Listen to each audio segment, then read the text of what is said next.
Keramika 100% DTP, yana boshqa narsa, tosh, bosh, miyatina, kraskani qirilishi hammasidan asraydi.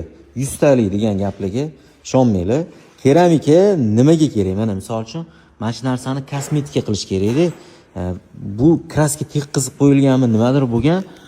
Keramika o'zi sezoni mana shu qish, loyli payt, bahor, yomg'irgarchilikda keramika zo'r effekt beradi. Nafaqat yomg'irgarchilikda, balki yozda. Qanaqa holatda? Mashinangiz kir bo'ldi, keramikaning shunaqa xususiyati bor, kir changlarni ushlab turmaydi o'zida. Olib borib, sammoykadami yoki har xil yaxshi moykalarga olib kirsangiz ham, pena sepib turib, karchir uradi, ustini quritib yuboradi. Quritishga ham o'sha o'zini spetsial maxsus lattasi bor. Penki sepib, uni ustidan ishqalab, haligi dog' kirlar ketmaydi. Lekin keramikada shunaqa xususiyat bor, kirlarni ushlab turmaydi, osongina ketkizib yuborsa bo'ladi. Bitta karchir o'zi ham yetadi. Lehki penki sepib olgan yaxshi.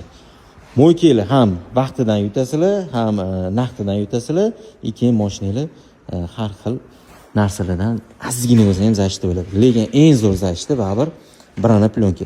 Agar sizda bunday holat bo'lsa, kosmetika qilib, polirovka qilib, old sferani brana plyonka, orqa taraflari polniy 3 etapli polirovka va keramika surib beramiz. Mana shunaqa yonib chiqadi mashinangiz.